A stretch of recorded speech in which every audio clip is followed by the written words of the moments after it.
کبھی اپنے مخالف کو اپنے آنسو نہ دکھانا، اس کے سامنے ہمیشہ تمہاری مسکراہٹ ہونی چاہیے۔ لوگوں کے پاس صرف تب تک بیٹھو جتنی ان کو ضرورت ہے، ورنہ ان کو نہ تمہارے وقت کی اہمیت ہوگی اور نہ تمہاری عزت باقی رہے گی۔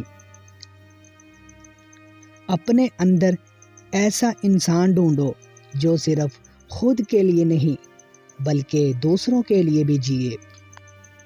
مخلوق کی خدمت اگر تمہاری جیب سے نہ ہو سکے تو اچھے الفاظ سے ضرور کر دیا کرو۔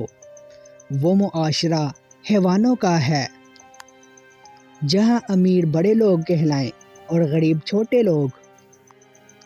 اللہ پاک ہمیشہ ہمارے لیے بہتر کرے گا۔ یہ وہ الفاظ ہیں جن سے انسان کی آدمی سے زیادہ پریشانی دور ہو جاتی ہے۔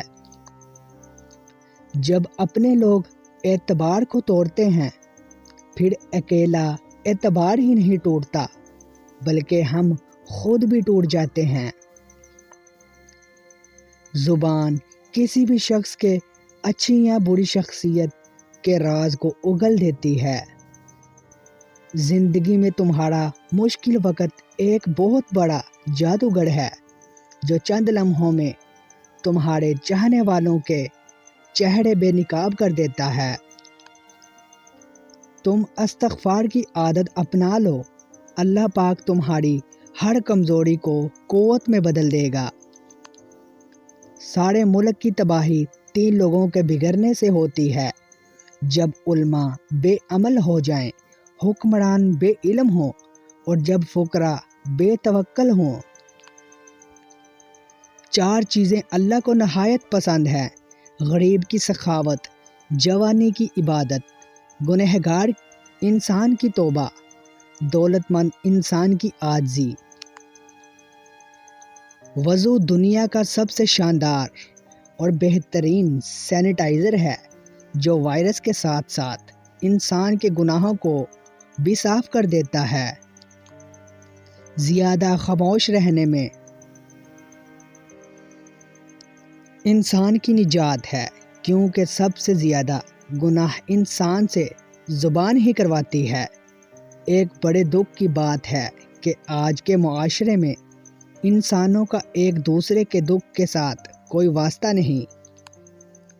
بزرگ سے سوال کیا گیا، وہ کون سی شے ہے جس سے انسان کے دل میں نرمی پیدا ہو؟ فرمایا، وہ ہمیشہ حلال کھائے۔ زندگی میں اصل کامیابی انسان تب حاصل کرتا ہے جب وہ اپنے دوسرے بھائیوں کو بھی کامیاب ہونے میں مدد کرے۔ رات کو اللہ کی بارگاہ سے مانگنے والا فقیر دن کے وقت دنیا والوں کا بادشاہ ہوا کرتا ہے۔ شکر اور صبر ایسے اثاثے ہیں جو منزلوں کا ڈھیر انسان کے پیروں تلے لا کر رکھ دیتے ہیں۔ اپنی مصیبتوں کی شکایت نہ کرو، اس سے رب کریم ناراض ہوتا ہے۔ تمہارا دشمن خوش ہوتا ہے اور دوست ملا ہوتا ہے۔